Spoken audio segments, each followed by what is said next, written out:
Buongiorno. Mark my words, Mel. They'll end by Christmas. Even now, less than a score of years after the World War, hostilities exist. There is no blinking at the fact. we shall never surrender!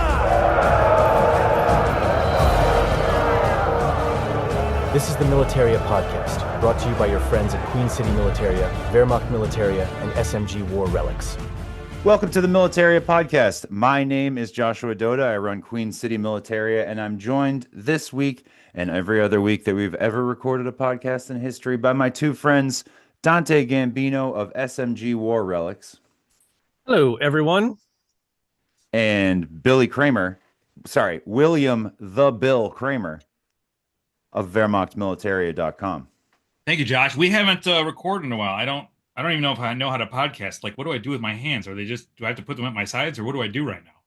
It is always confusing to know what to do with your hands in any situation. We haven't been on in a month, right? It's been a little bit. So let's catch up. We had the holidays. How were your guys' holidays? Ooh, I was super busy. You know, a lot of stuff with the fam. A lot of people came over, kids opening a bajillion presents. Got to do a lot of wrapping, you know, when you have two kids. And so, yeah, you got to, if you're smart, you wrap slowly. You know, you kind of, as you get things in, you wrap them and put them away. Right. More of a vanilla ice style wrapping. Yeah, whatever the fuck that means. Nice and slow. But anyways, it was great. No one really got sick. Everyone's healthy, and things are good. Good. Glad to hear it. Bill, how were your holidays, bud?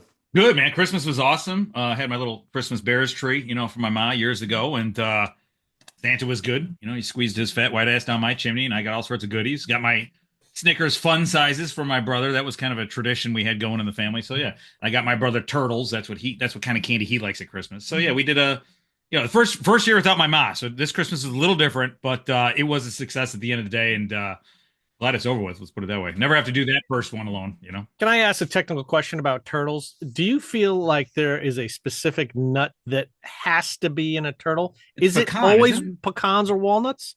Yeah, I thought it was pecan. I don't know. I don't really enjoy them that much, but so what happens if we go sideways and it's like, oh, these are cashew ones or something? Well, then you're going to call them tortoises, okay? The turtles are traditional, and they've got the pecans. Because I don't really care for fucking pecans, but I love me some cashews. Well, I know when I'm not getting it next year. When you guys have, I'm going to say pecans, because that's how you're saying Pecans, it. But you have I don't know. in a pie. Pecan is southern, right? Pecan. Well, my question is, when you have it in a pie, do you say pecan pie or do you say... Okay, but on their own, they're pecans? I guess. I don't know. But see, I say pop. There are people who say soda. You know, everybody's got their own... Well, that's because you're from that last bastion of popness, the Midwest, which is like starts at like half of Rochester and New York and then goes over to the west to you and then kind of stops at the Rockies, I think. I'm a Midwest popper. They do say soda pop in Oregon. That's some Oregon knowledge for you. Oh, okay. So we're hitting the other coast there. It definitely, you don't say pop in Syracuse or Albany. It stops at Rochester. So there's definitely a line drawn in the sand there. Josh, how was your Christmas? What you have a lot to talk about. You have a new house now.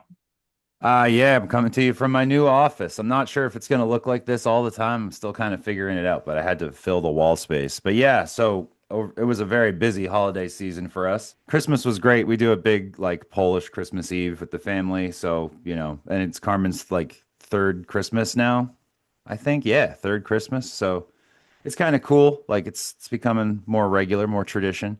But at the same time as that was happening, right? The last time we talked, it was like we got engaged, right? The very next month, we found a house that we wanted. We had a really motivated seller, and they were like, we need to close before the end of the year. So we closed on the house on New Year's Eve. Dude, that's awesome. It never happens that fast.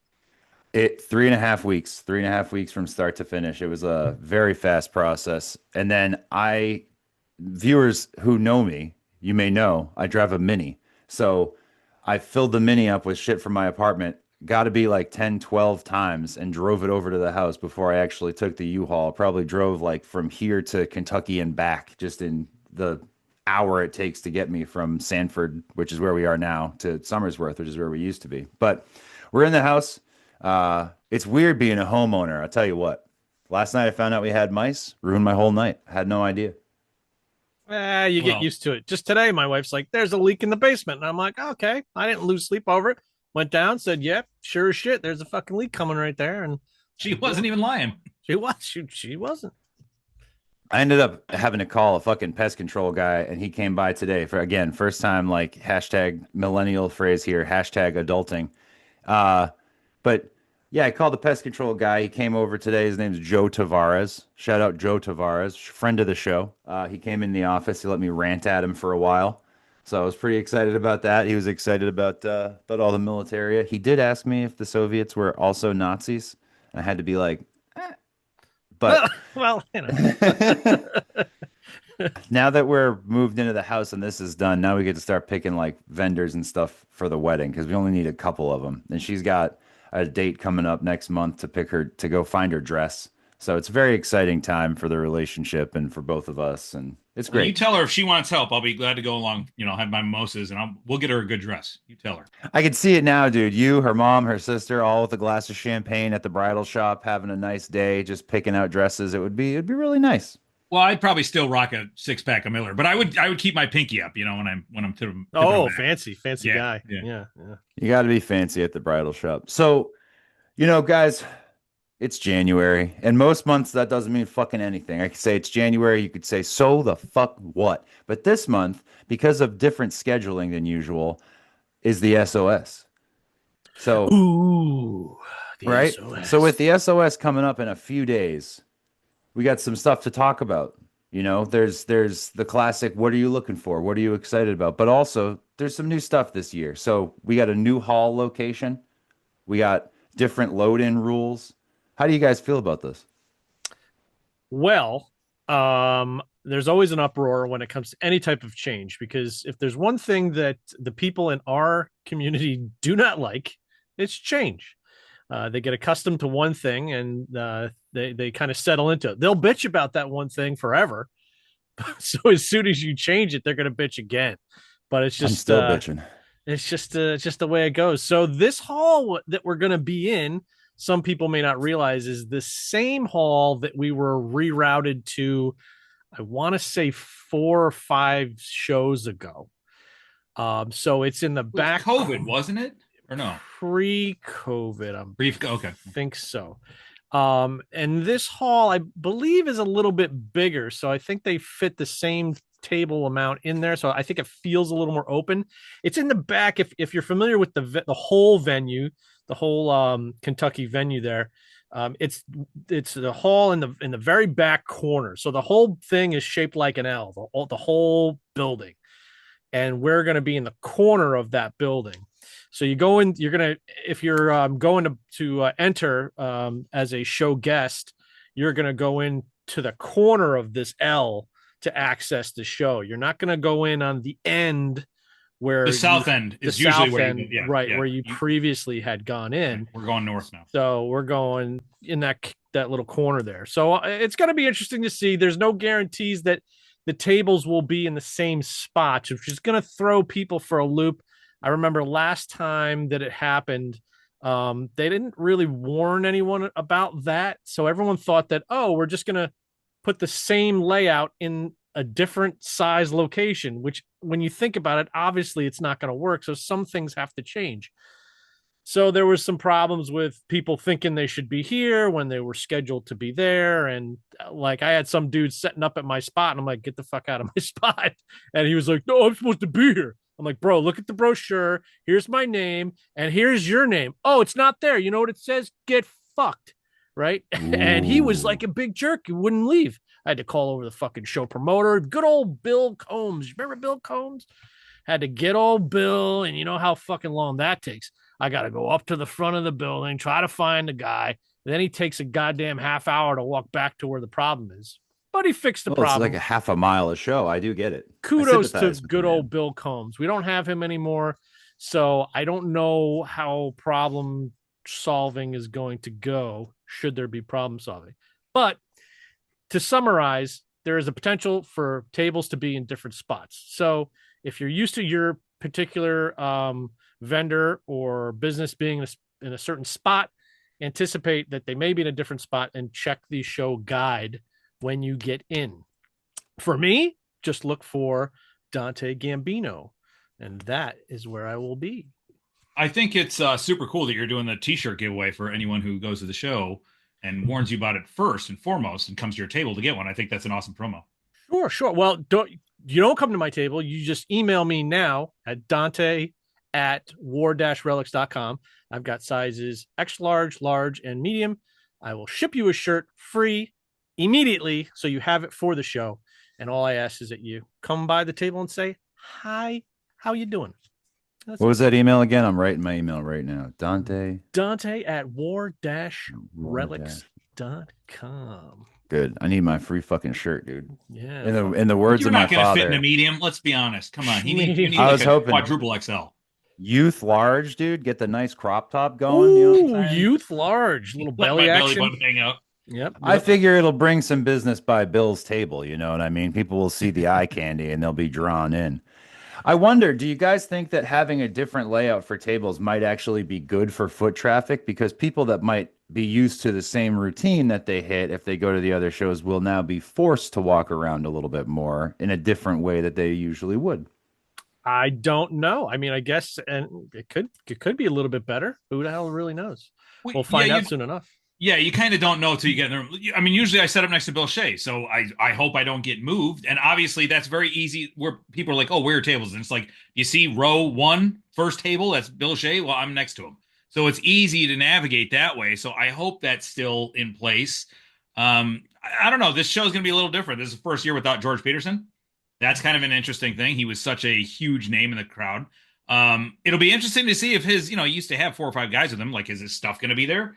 And are they, not that I'm going to say like give the stuff away or fire sale it, but I mean, dude, he had so much stuff. So like what happens to it now? Is it all going to go to auction or is, are they going to try to, really, I mean, he used to have 100 uniforms on a rack. You know what I'm saying? So what actually happens now with that? I'm not looking forward to the cold because usually Louisville, when it's warm out, is fun.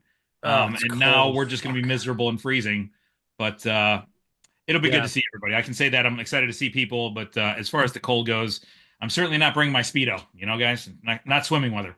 Speaking of people who are not going to be there, and I don't know if have you heard of Bunker Militaria? I don't really know about them that well, but apparently I've lurked his website several times. Yeah, apparently he's going out of business or by choice. So that's a company that's not going to be around any longer. I don't know who runs that site though, but just the winds of change, gentlemen. Things are changing. People are some of the old guard is leaving us, and that's just how it's going to continue to be for a little while. It's always a constant ebb and flow of people in the hobby, Yeah, I mean, unfortunately, people pass away, people stop doing business, and it's just what happens. But there's new blood coming in, new vendors, new dealers, so we'll see all of them. Hopefully, there's some good people coming into the hobby.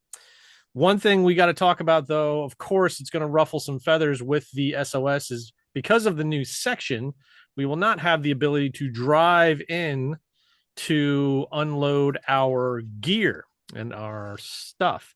So that's always a point of contention because people like that feature where the SOS usually has a next door neighbor that doesn't have anything going on, and they allow us to drive into the adjacent hall indoors, obviously, unpack all of our stuff, get it on carts, and bring it into the actual SOS location out of the elements and out of the freezing cold. So it's always been a nice thing. We won't be able to do that this year. So hopefully it's not too cold because we're going to be freezing our asses walking from the back parking lot, dragging our shit in. So that's not going to be fun. So is that what you guys dealt with the last time? I don't remember the last time the show was off in the corner hall. Was loading a real pain in the ass? I don't remember what we had to do, to be honest with you, but we were specifically told this show that there is no indoor parking. You've got to bring your shit from the parking lot through the back door. And there's one entrance. They are going to have a temporary table on the back entrance while people are coming in, I believe, to get their packets. This is just for dealers we're talking about, just to get your packets, your show promotion packet, and start coming in and loading. And then they're going to transfer everything up to the front desk where they will let the general public in the next day and everyone in the next day. So an important thing that I told Billy was they specifically said that if you are not paid up before you get to the show, if you're trying to get on Wednesday, they're not taking any money on Wednesday. So if you don't have your badges on by Wednesday, you can't get in. You got to wait till Thursday. That's going to be a big problem. I guarantee you people are going to be fucking in an uproar about that. What a shit show. I mean, honestly, that's what else can you say about it? I mean, I get they want people to take care of their own stuff, but I mean, there's a lot going on. There's a problem every year. The communication with them is horrendous. I've invited a gentleman named Malcolm May. He's got his SA and SKK dagger book out.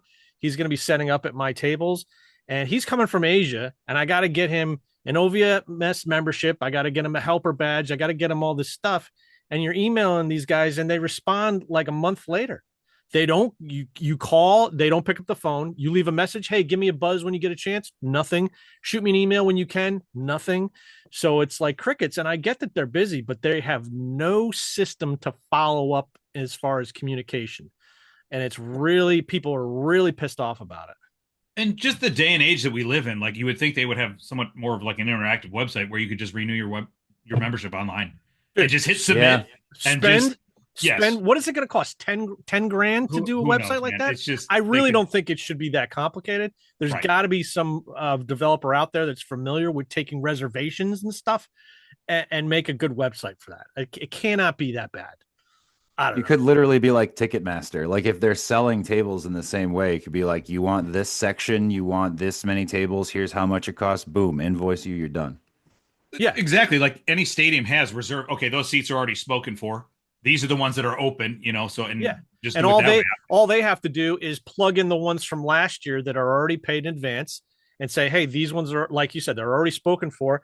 These ones are available because these guys haven't paid by such and such a date. Let's just say the cutoff for that is like October or something, right? Then it's free game. Go snag up some tables. Yeah, whatever. So it sounds like it's going to be a little bit of a circus, but, you know, putting that stuff aside, obviously, I think there's some things that we're going to repeat every time we do a pre-show episode. I'm excited to see everybody. I'm excited for the food. I'm excited to get drunk with you guys in a bar and maybe play some pool. You know, my favorite dive bar down there in Louisville. Maybe we can revisit it. Who knows? Oh, speaking of food, I have to interrupt because I got a text from Will Dokus, one of my table helpers, a great friend. Big Will, shout out Will. Shout out to Will Dokus. He's definitely watching. He is a pilot. Let me see an agricultural pilot. An agricultural.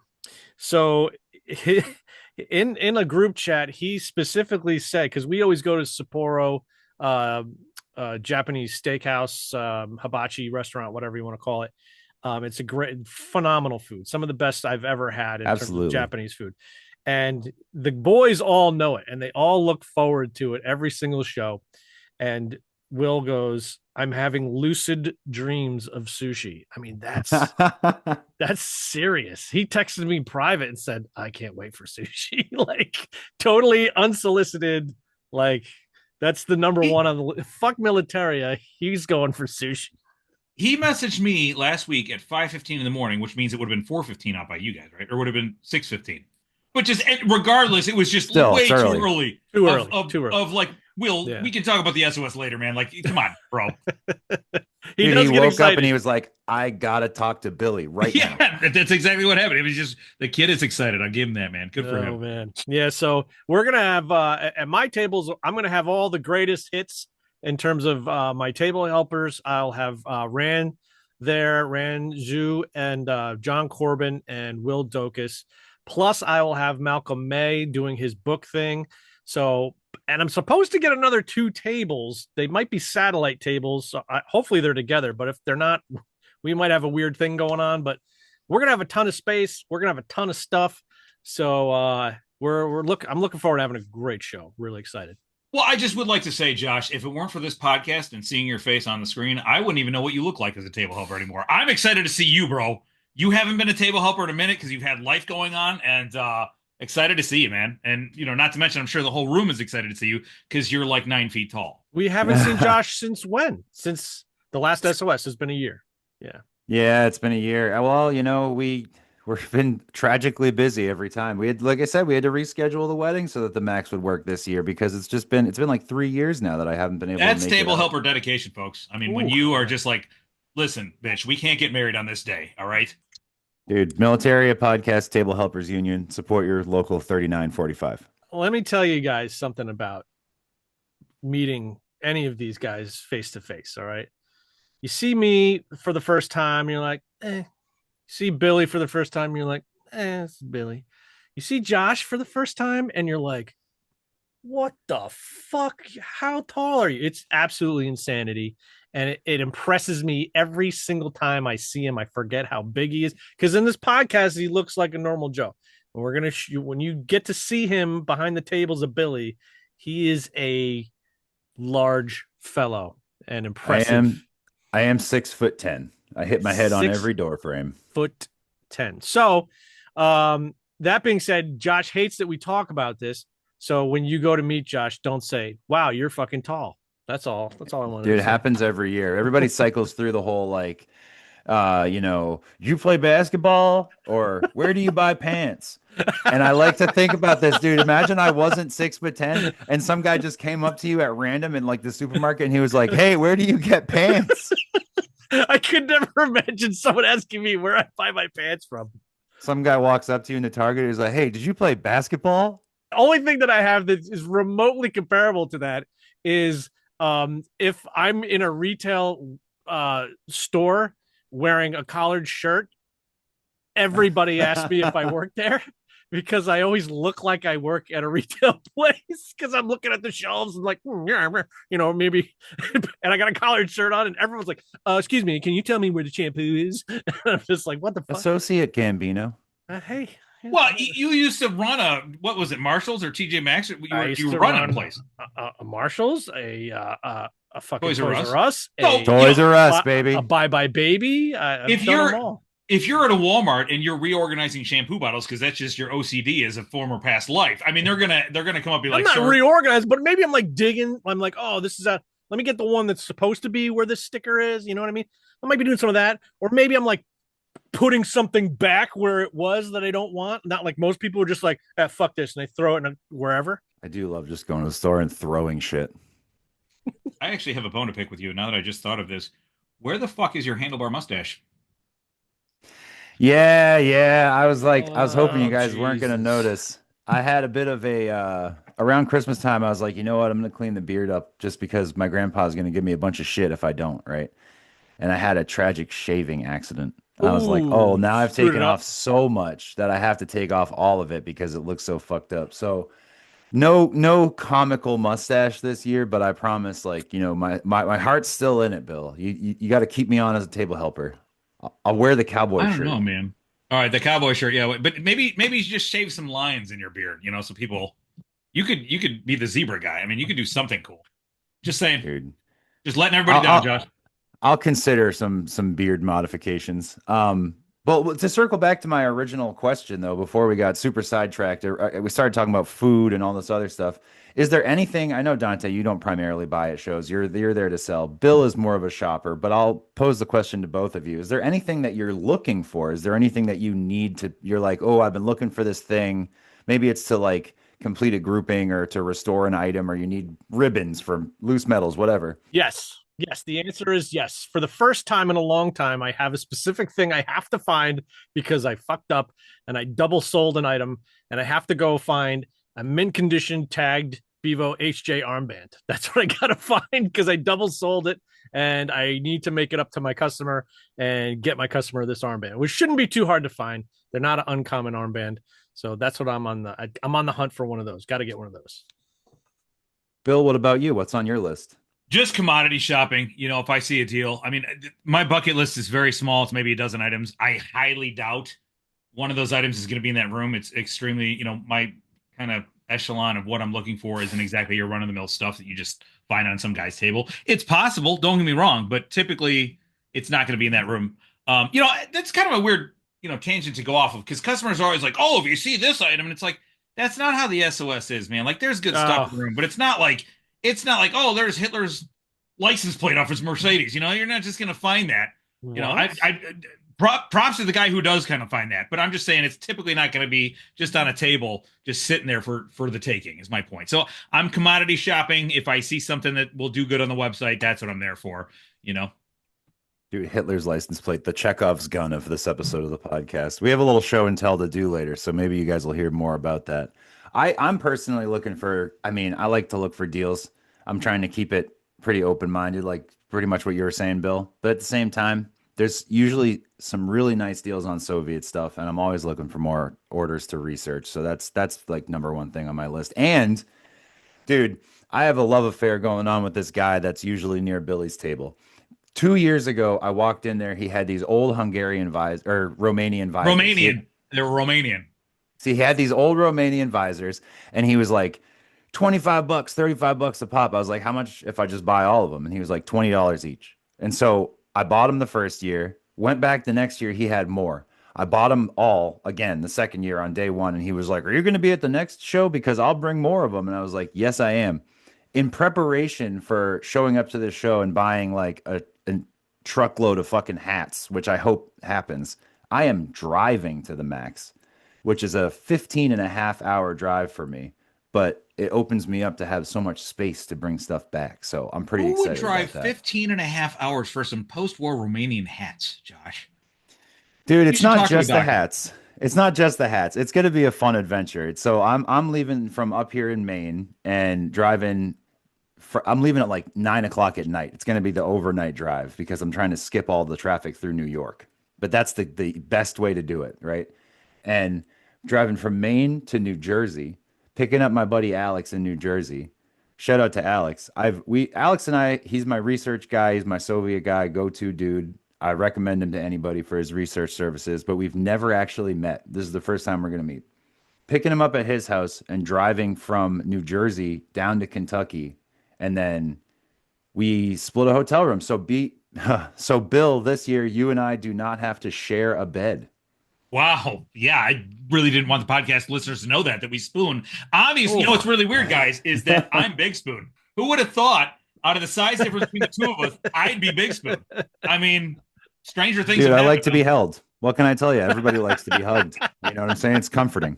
Yeah, Uncle Germany's going to love that. Oh, God. I can't imagine being in the same bed, queen size. Not even queen. They're fulls, right? Full-size bed. Yeah, but I don't move. Like, even the dog now, he doesn't let me have the California King. You know, I have my little, like, this much. Little section of it. Yeah, that's Dude, all I need. Sharing a bed with Billy has been an experience that I did get used to. So basically I'll simulate the experience for you.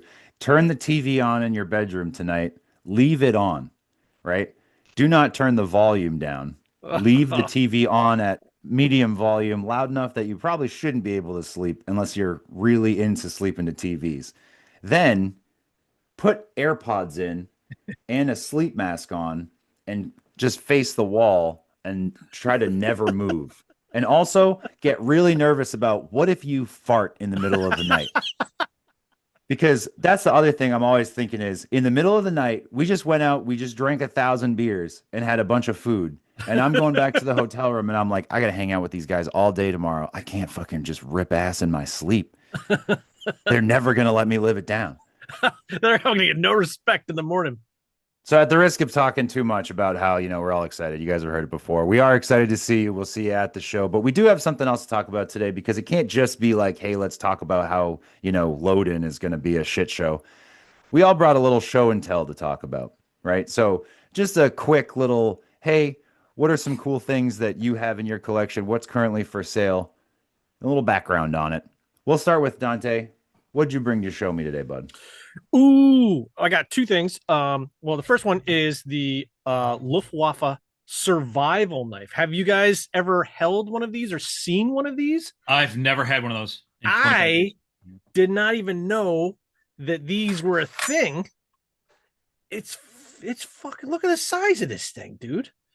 That's pretty crazy, man. Dude, they're made by Alcozo, and they are, you could tell they're early construction, a full brass hilt. Is the scabbard anodized? It's anodized like an early K98 bayonet scabbard or even an SS SR dagger, yeah. Yeah, it's the same kind of early anodizing. It's beautiful. Really nicely done, but it's funny that they call it a survival knife when it's really just a machete. It's really just a nice fancy machete that'll, brass hilted, solid, tang goes all the way through. So yeah, survival, I guess, is an understatement. You could definitely chop your way out of a tropical jungle or kill someone, whatever you needed to do.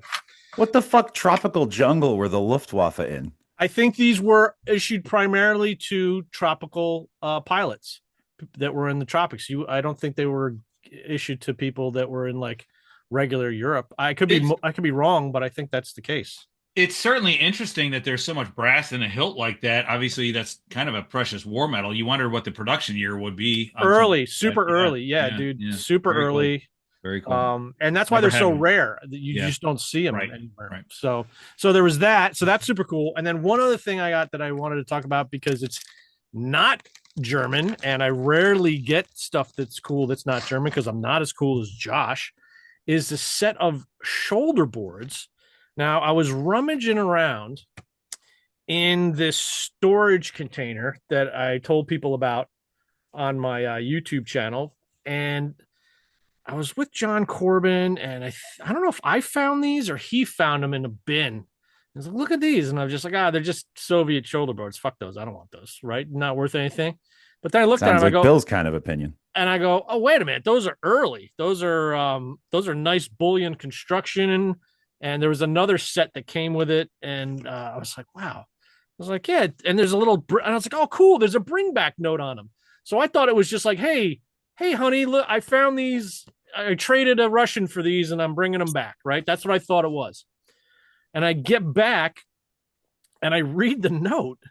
And the note says, souvenir of 2 Russians who were killed in a takeoff crash right off of the, what's GD? What the heck is it called? God damn. No. Gangster's Disciple. Scroll down. What does it say in the description? Some air station, in Elizabeth City, North Carolina. And they were headed to Russia. So wait, I'm thinking to myself, what the fuck is this? They're in North Carolina, headed to Russia, and it's dated January 1945. The war's not over. I'm like, what the fuck is going on here? And I look at the back of the tag, and the back of the tag says, worked throughout the night, 9 aboard, 4 survivors, 5 dead, 1 missing, and then January 24th, 1945, bound for Russia. So I was like, wait, there's got to be something I can research here. So I pulled up that date and those keywords about that city. And sure as shit, if you click on one of those pictures down below, Josh, there's a thing about, where is it? Scroll down a little further in the description. And there's a link in there. And it's from the Navy. I found an article from the Navy Times.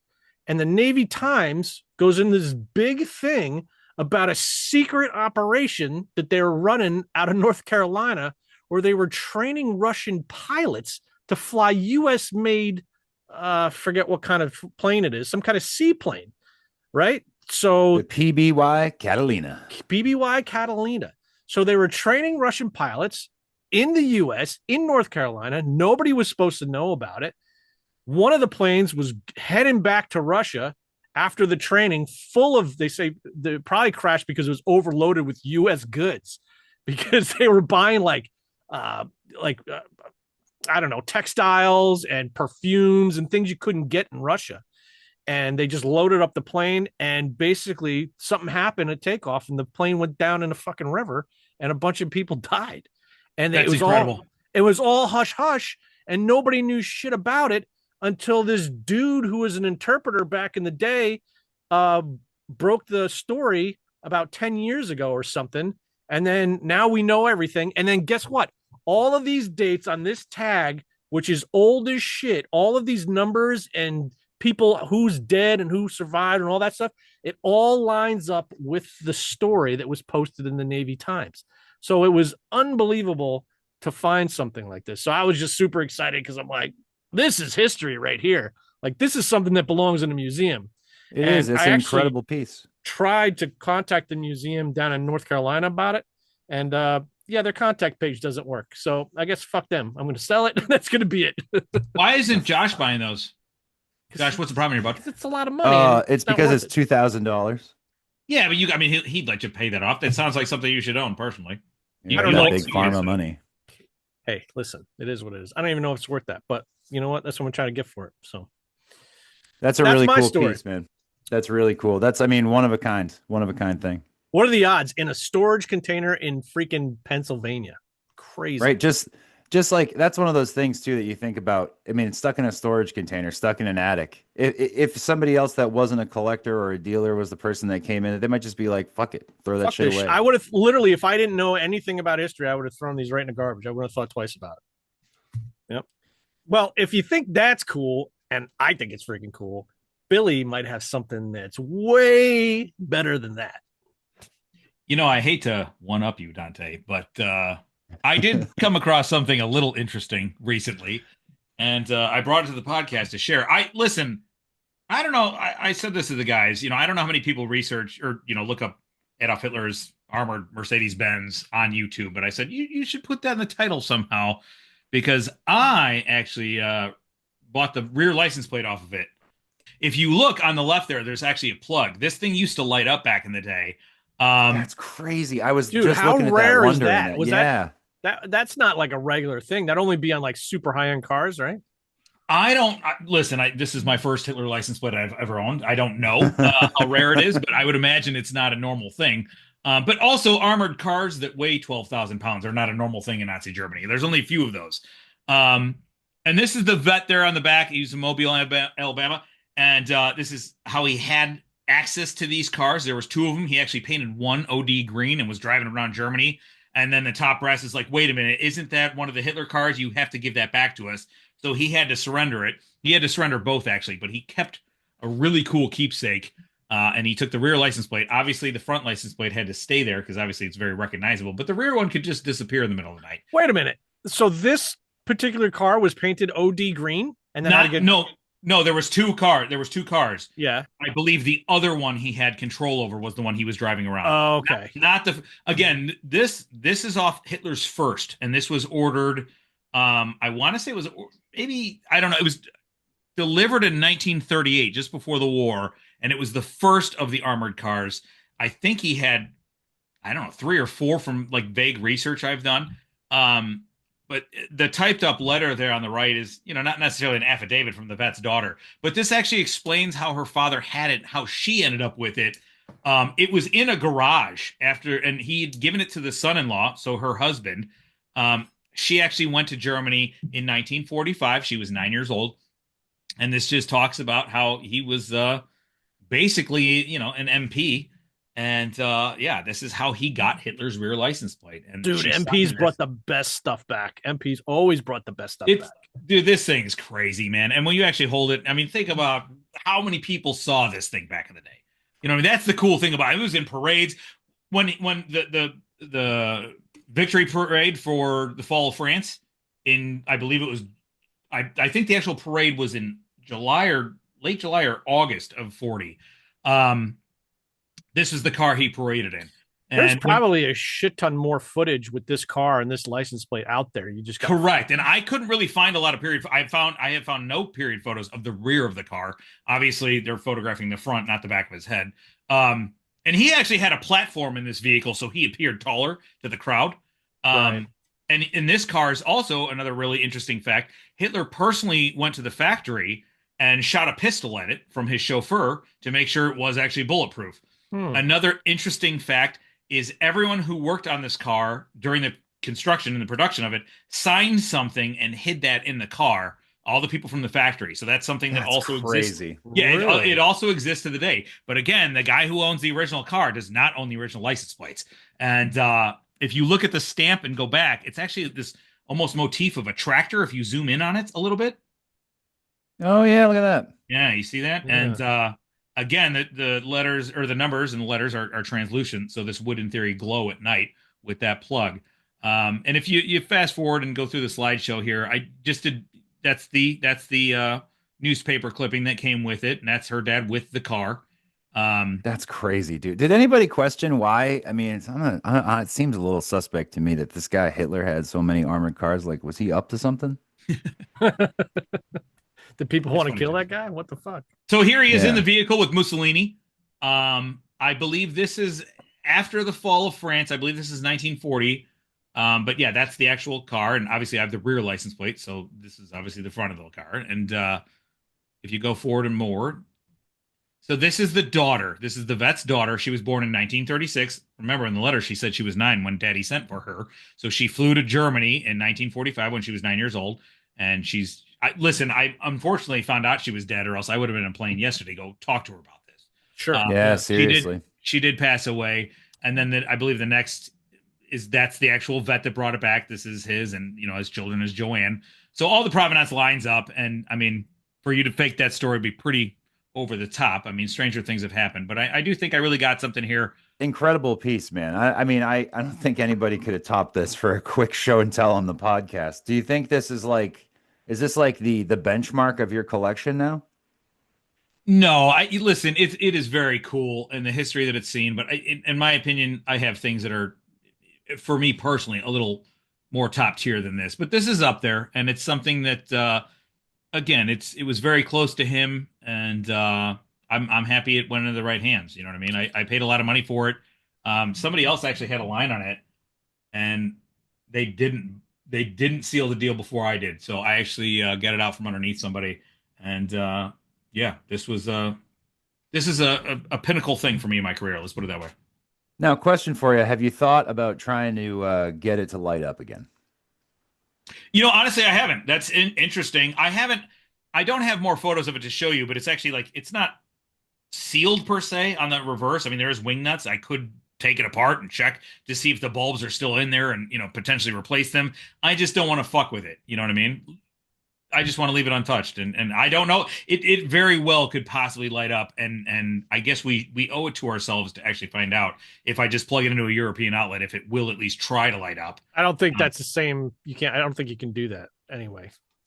That's Dude, low hear voltage. me out though. That's low Battery voltage, operated so LED strip. Just all you tuck got to that do is guy hook it up inside, to a little boom. 12-volt battery with a couple pieces of wires, and that should be enough to get it going. I don't know anything about that shit, but if you want me to bring it to the SOS, we could try it in the hotel No, room. I don't. Well, I'm just saying you could. Can you imagine we try this scheme and it just bursts into flames? It's all I'm my pretty fault. upset. You stupid asshole! Fucking your 9-volt battery burnt my fucking priceless relic to the ground. It's just We piled just with wanted to molten see it lava. light up, dude. We just wanted to look at the light. No, I think Billy should hold on to this forever, and he should just take it well into his 80s, right? And by that time, he doesn't give a shit about anything, and he does actually get it to work and mounts it in his garage with the rest of his Ford memorabilia. And then he dies and goes away, and then one random person goes in there and goes, "Hey, isn't that Hitler's license plate on his wall?" I just so happen to be at this estate sale. I'm a Hitler's license plate expert. And that's Hitler's license plate. It's just sitting on the wall for some new Discovery Channel show guy to find. I mean, it's just one of those things. It's just, it's not for sale. And believe me, I've had the PMs of if you sell it, it's not, sorry, man. There's, not to be an arrogant prick, there's a lot of other things for sale if you want to go buy those, but this is it's not something I'm putting on the chopping block, So it's just going to stay in my dungeon and I'll just look at it and be like, yeah, I found that. No big deal. Little ego boost if I want, Yeah. It's a very cool piece, man. And also, Dante, very bold of you to assume it's going to take Billy until he's 80 to not give a fuck. I said that in my head. When he said that, I was like, I already don't give a shit about fucking basically anything. And Yeah, I I was was like, going to he's make that there now. joke, and I'm glad you fucking said it, bro. Well, All right, let's do it. Let's put I that do not- motherfucker in your fucking garage. Bring it to the SOS. Let's put a candle inside of it. Simulate the same effect. Oh, that'll be good. So my piece for show and tell. My piece for show and tell is definitely not going to match up to the historical relevance that you guys have in yours. The plane crash of the secret, Russian operation to take our seaplanes or whatever the fuck, loaded down with Levi's jeans. So a bunch of people ended up dying. Very unfortunate, or Hitler's license plate. But it is a pretty cool personal piece. So this, for you visual podcast enjoyers, not you Spotify podcast enjoyers, you can get fucked. This is God, it's harsh. my grandfather's Polish military driver's license, complete with his photo ID right here, and also his diploma from officers' school. Super cool. So it's a pretty neat piece. Carmen got it framed up for me in the first year that we were together. So look at that hair, dude. He's got that fucking. That is suave. I knew I liked her. That was super cool. She did that for you. Real quick, and I'm not trying to.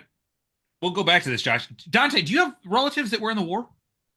Not in. Let's see.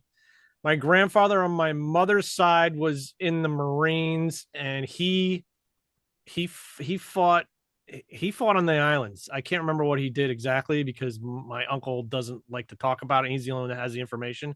And then my grandfather on my dad's side was in the Marines as a mechanic stationed in California. So he never made it overseas, but if the war went on longer, he probably would have went. It's a cool idea for a podcast episode because I obviously have relatives in the war. So Josh, going back to this, and again, this is super cool, dude. I never even thought about talking about our relatives and how we got into this. I mean, obviously that's a pretty powerful family connection you have to something like that. When is that bad boy dated, man? Just happen to have that right there. Oh, that's cool. Wow. The discharge. I love those discharge record wallets, by the way. Those are super cool to find. And you know what's really interesting is a lot of those were circulated by employers. So like I have some that were gifts. That's so cool, man. Sergeant Carl Gasper Gambino. I just always have that next to me because it's so personal. Well, we should revisit some of this stuff. Let's talk about Josh's thing because it's actually for sure, pretty. For sure. Thank you. So this is post-war. My grandfather was born in 1938, so he was a little young to fight in the war. He was in Belarus at the time, Voikunce, Belarus. I've been having my buddy Alex mentioned earlier, my research guy.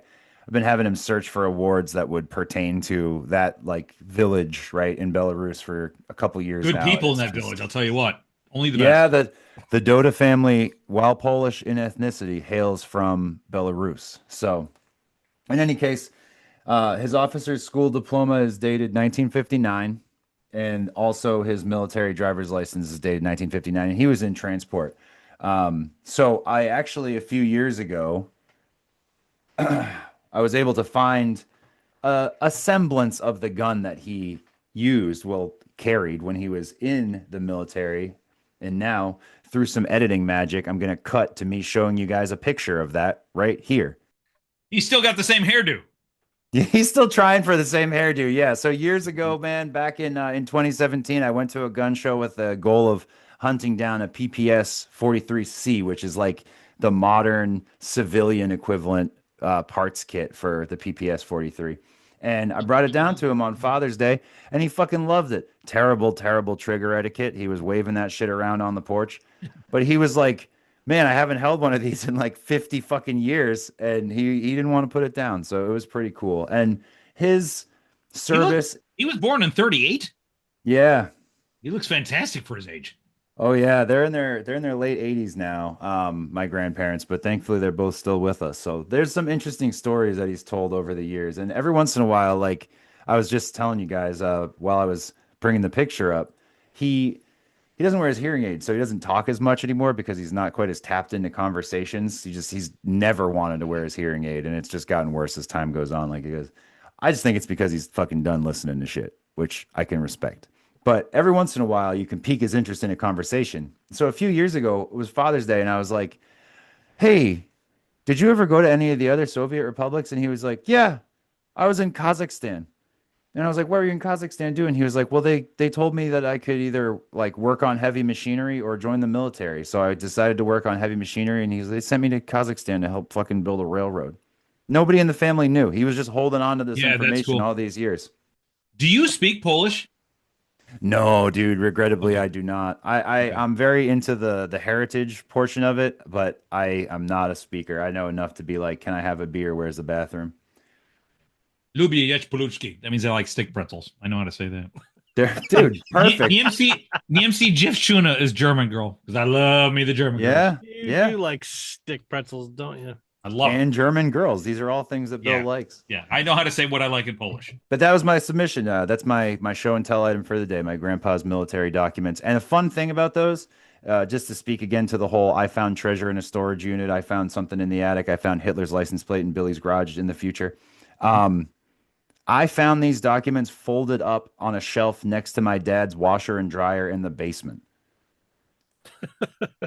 And I was like, that's where he keeps all his important stuff, though. Right? He's like, yeah, here's my biography on Reagan. Here's my biography on Karl Ostrowski. here's my dad's military stuff. So I ended up liberating his paperwork from the basement, and it sat in a, like a little protective sleeve for a while until Carmen framed it up. And now I'm going to hang it in my office.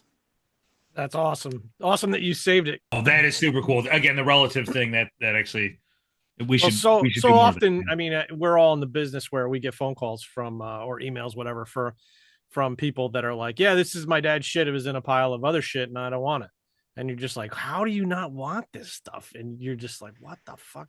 But people genuinely don't give a shit, some people. And that's how we're able to have a business, because some people they're like, well, it is dad's or grandpa's and nobody wants it. And we just want to sell it. And you're like, okay, well, here's what I can give you for it. And that's that. But Go buy the iPad that you do want, but you got someone like Josh that actually gives a shit about his family military history and savors it. I often, a lot of times, especially with US stuff, I don't know if you guys are the same, but I'll get people they offer me stuff that's kind of like real, like low collector value type stuff, right? It's more personal in nature to the family, like real common medals or common discharge paperwork or something. A diary, yeah, stuff like that. And I'm always like, listen, I can offer you like peanuts for this, and I don't want to do that.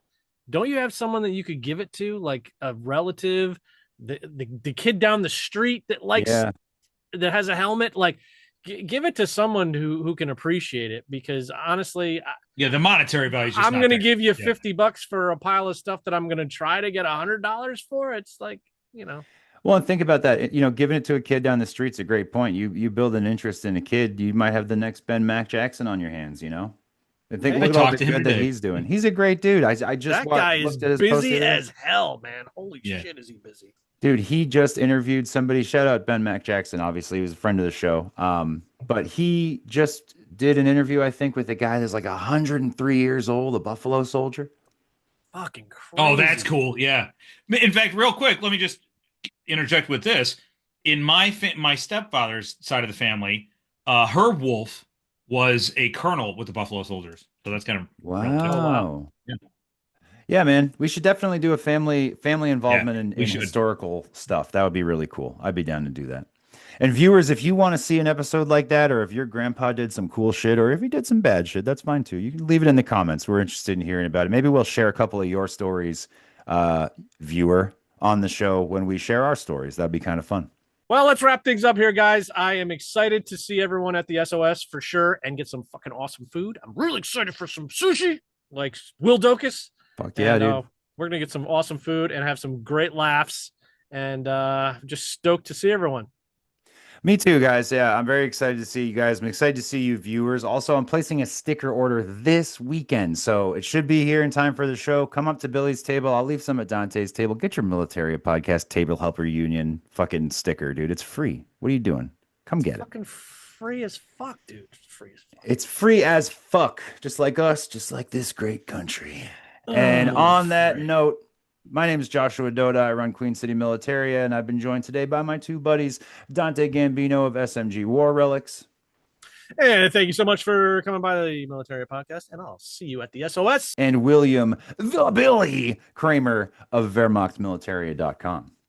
It's been great talking to you guys. We haven't done this for a minute, so obviously, the holidays are over. New Year's is over. Wait, real quick, does anyone have any New Year's resolutions? I'm going to just try to drink more beer. I think that's all I can do in life. I'm going to try to not be fat. Yeah, I'm on the same boat, dude. I'm trying to lose 40 pounds this year. Yeah, I've dropped a couple LBs. I'm sure you can see. You might be the only one of us that got skinnier in the last year. Trying. Yeah, well, I'm on a fancy diet now called putting down the fork. Working extremely well. Yeah, so if you see us at the show, also let us know which one of us looks skinniest. Oh, all right. Yeah, let's get a little body shaming going on. People are getting too soft out here. And until next time, this has been the Military Podcast. See you guys in Louisville.